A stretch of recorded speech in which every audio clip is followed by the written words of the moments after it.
Hi, this is episode 22 of Primetime Wrestling UK. Still taking a while to get used to that name. I nearly say the other name sometimes. On this episode I've got half a head Samantha with me.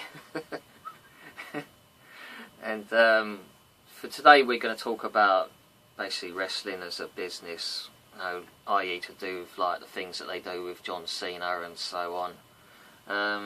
And on next weekend we'll have another show where we'll talk about the past year, our best moments of 2013, and I'll also do a separate video of Chris when he's well about the TNA party. So yeah, we're going to talk about WWE as a business because we had a little texting loads of texts about this yesterday. There was apparently there was a story that Vince McMahon wants John Cena to be the main event of WrestleMania for many years to come, basically, as long as he's making Vince money, because as he said, he's money maker. And there was talks of John Cena against Bray Wyatt as the main event. Now, before I say why I think that they do it, Samantha, do you want to say what you think of it without swearing? I don't like it. It's like you can't depend on him all the time. It's just like, I don't like him, but you kind of think there comes a point when people, with the whole chanting thing, the whole Cena sucks, right, and like go Cena thing, it's gonna make people hate him even more because he's been shoved down us, like, kind of like, I don't know if it was, like, it's been done before, but basically, it's just the fact that he's being forced on us, and Yeah. I know they get a kick out of the whole let's go Cena sucks thing with the kids and the girls and the men, but it's just don't want it to get boring. Having nothing against Bray Wyatt, because Bray Wyatt's awesome. But it's just the whole John Cena thing. I mean, he's been main event twice. Alright, it was against The Rock. But I don't understand the whole fascination with him. Before I go on about that, who do you think should be main eventing? Undertaker? Do you think Undertaker's match should be main event every year? Just because of what it is? It's kind of his baby thing, isn't it? Like his baby. The whole legacy thing. Then I wouldn't mind it being different every year. Because the thing is, at some point, when Undertaker retires, probably in Dallas at 32, I think it is, they're going to have to bring back Money in the Bank to replace it, because they need that big... Without Undertaker's whole, like, will he or won't he streak thing, I think it might lose, like, pay-per-view buy rates. Well, they need that big attraction like Undertaker's. That's why they need to bring back Money in the Bank, because everyone loved that. Unfortunately, they turned it into a pay-per-view of its own, which I'd rather they didn't. It didn't do it, so I was like, oh, I wouldn't mind seeing that though. Yeah, I mean, I've been lucky enough to see it many times, although the one I want to win doesn't always win.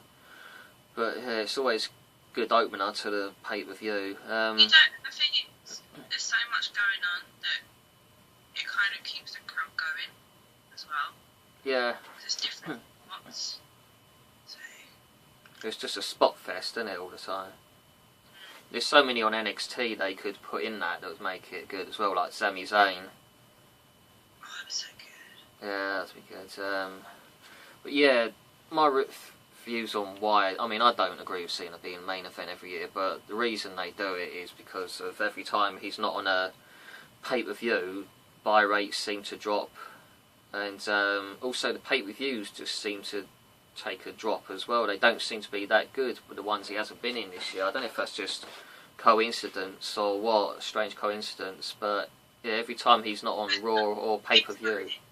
What? SummerSlam, when Daniel Bryan beat him, everyone was over with Daniel Bryan, not Cena.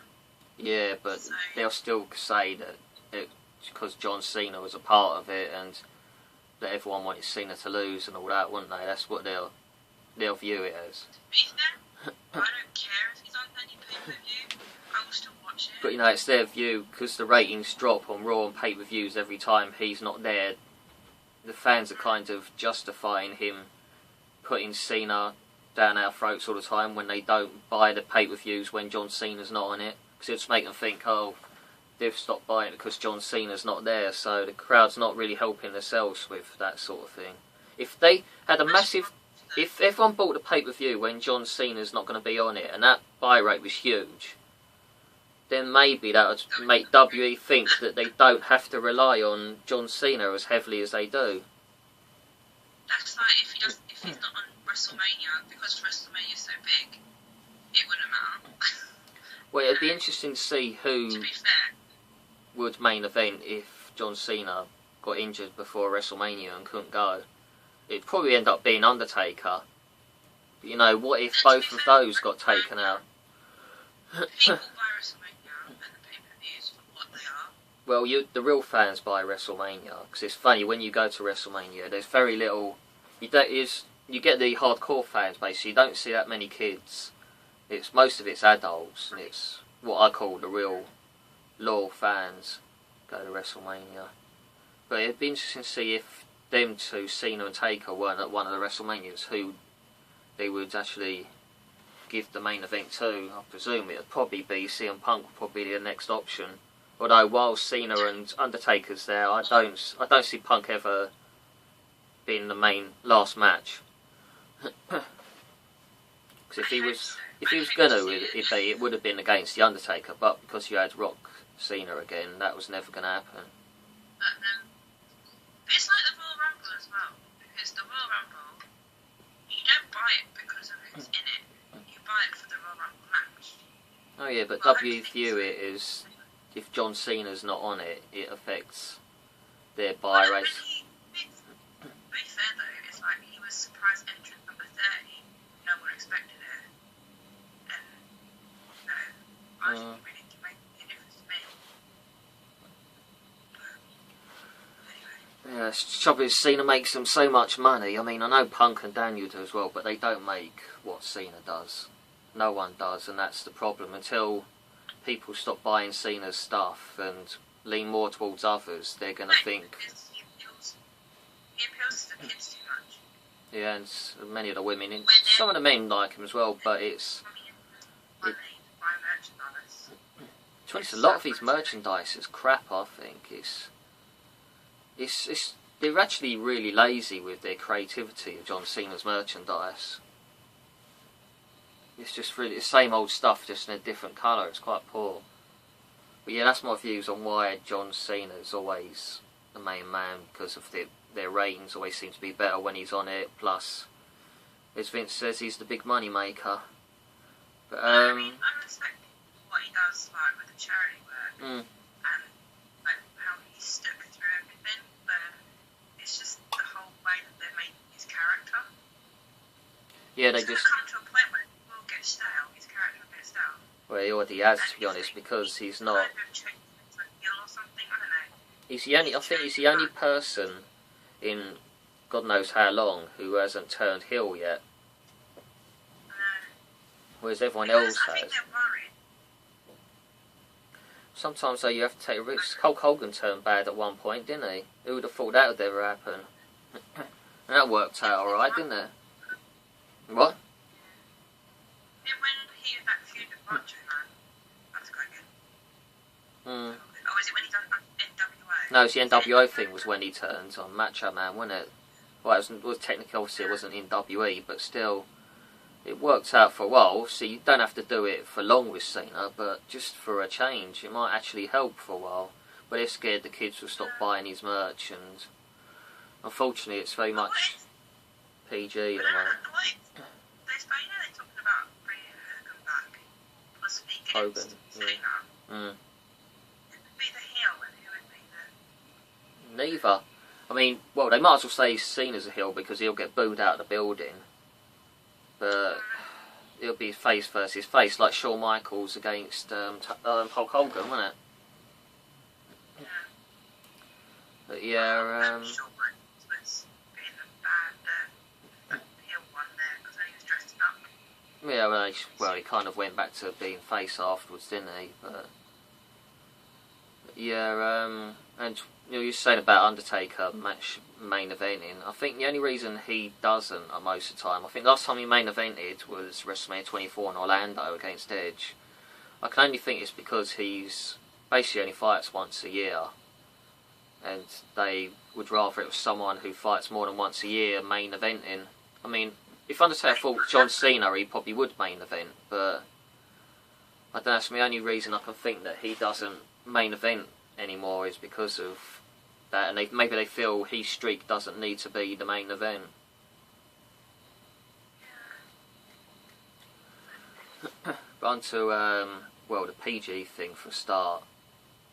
Reasons that a lot of they did that partly was because of Linda McMahon's thing with politics, but the other thing was to do with sponsorship, because when they had the Attitude Era, they used to find it hard to get sponsors because of the nature of how edgy it was. They used to find it really hard to, they couldn't expand, and obviously they want to expand, and they had to tone it down to get more sponsorship, so in the long run they can basically last longer and expand to more things, whereas when it was the Attitude Era they couldn't do that. So that's obviously their reason for PG, is to expand the business and to get more sponsors in.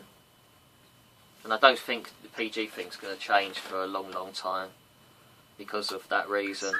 When we've grown up with it, it was so good. And there was like the whole brood covering everything with blood. The other reason that a lot of it's changed as well is because of the Chris Benoit thing. That has played a big part in a lot of that. Oh no, I'm just talking about since it has changed though more since what Chris Benoit did, where there's no chair shots anymore. They're very cautious with head injuries and weapons that you can use and blood and all that, because of they don't want another Chris Benoit moment on their hands, do they? Basically, that's part of the reason. Well,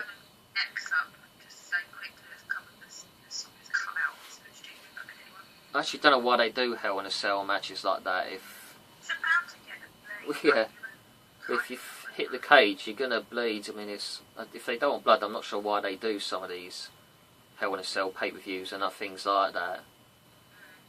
But yeah, that's obviously their reason for the PGs. Great Khali. No, the only reason that bloke is in the company is because of it gets some viewers from India, basically, because he's popular. It's the only place he's popular is in India.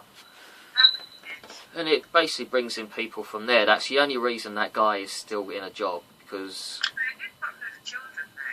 yeah, they're just, well, they're not the brightest sparks, some kids, are they, to be honest, so they just like his music for some reason. It annoys me, but they dance around like idiots to it. But yeah, I can wrestle better than him. I can do what he does. It's not exactly yard, and you can understand what I say as well, whereas with him you can't. Now with Dolph Ziggler, well, my view on what it takes really, if you're going to get anywhere in the business, is you've got to think about what you say. Like Dolph Ziggler's thing where he criticised the main man. It wasn't the brightest. If everyone was thinking it, but when you're in the rage, you're being interviewed or whatever in public, you got to be businesslike with something like this, and professional. And obviously, criticising the main man's not going to go down well at all. The only thing worse than that would have been for him to criticise Triple H or Vince itself. It's because it makes the company look bad when he criticises their main man. Obviously I understand where he's coming from, everyone does, but if you're going to make it to the top, you've got to think about what you say and just bite your tongue with things like that, because otherwise you're never going to make it.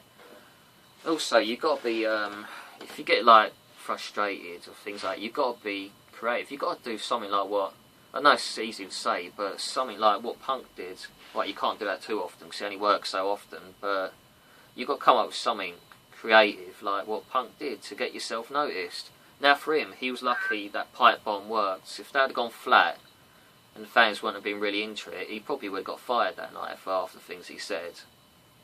Even though they said to him he's got a mic to say what he wants, because when he started criticising like people like Stephanie, you know, other companies would have probably fired him for that. But because again it caused a big reaction, it helped the ratings, it made them money, so they let it slide. The nature of the business, if it makes them money, you can criticise them all you want. But obviously in public, like what Dole said, you can't do it.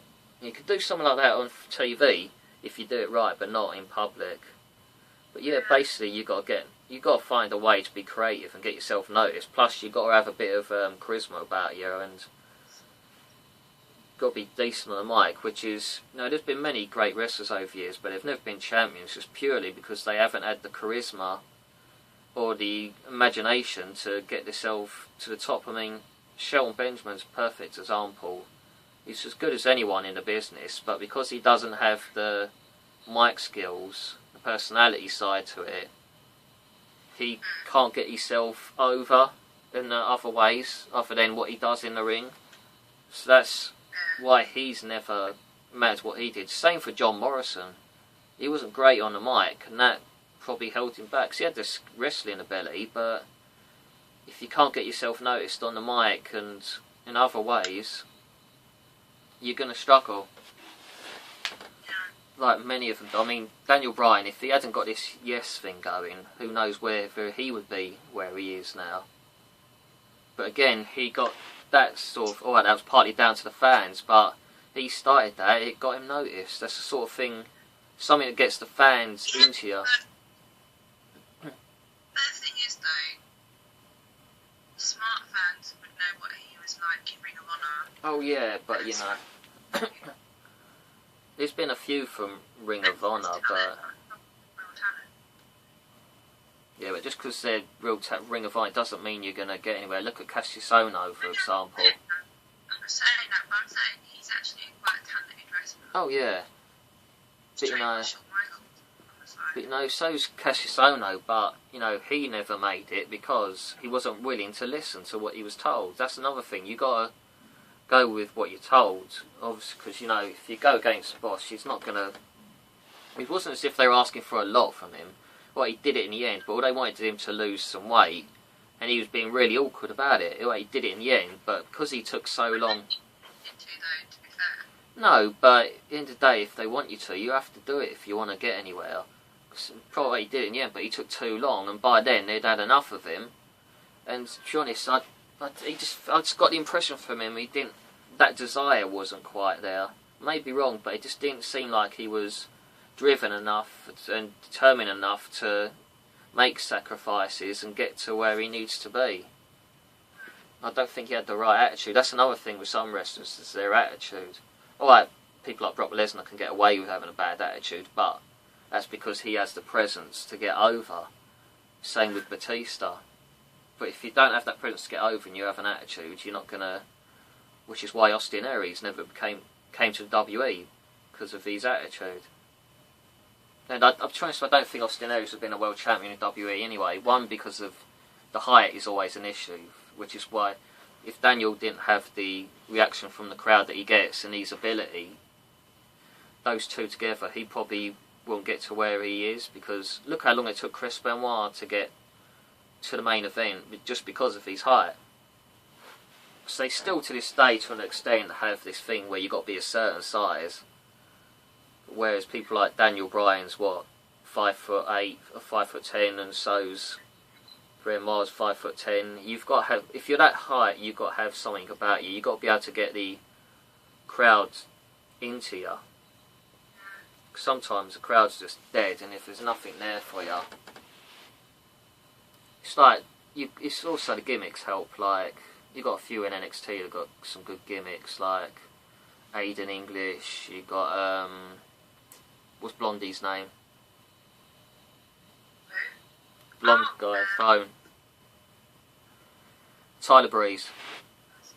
Yeah, you got to have these sort of personalities about you and all that. As I said, Shelton Benjamin could have been a world champion, but because he didn't have the personality and the mic skills of, say, The Miz does, he never never made it. So that's sort of... Not using them is proper down there at the minute. No, they went...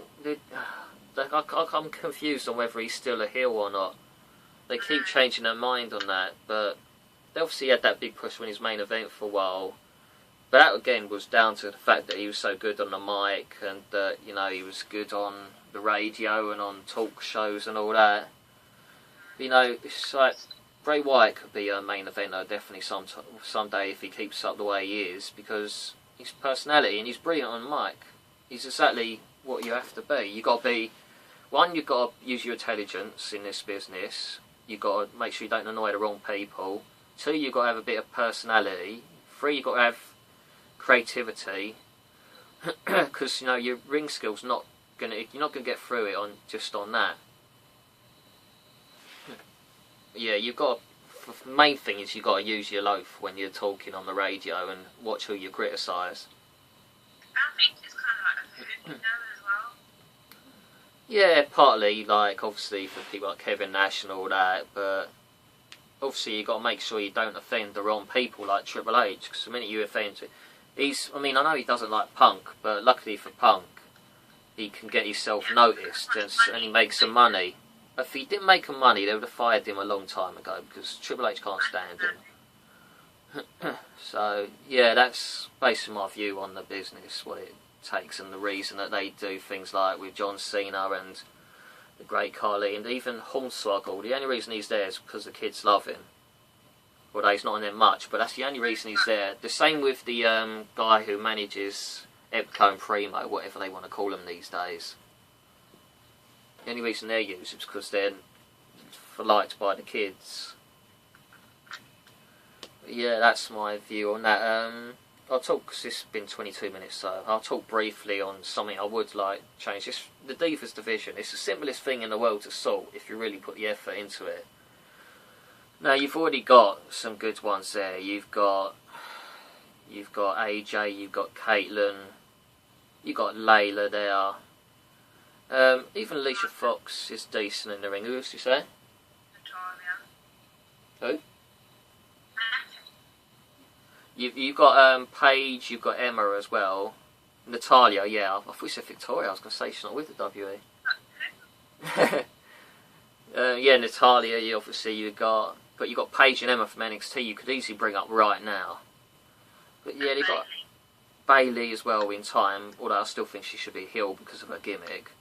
But all you do is bring them up. People like Cameron I'd get rid of because I think it's a waste of time. Oksana, I don't see the point to. She's just there to job. Yeah, I mean, and just bring it. All you'd have to do is bring back, say, Beth Phoenix as well to really make it more interesting. I mean, personally, I'd love to see Paige versus AJ at WrestleMania. Whether they'll do anything like that or not is another thing, but it's easily fixed if you bring the right people into it and use the right people. Instead of going with just this total divas against the rest of the WWE divas. Need to get rid of Ava Marie. Well, she's not the only one, to be fair. Cameron. JoJo, I don't see the point of.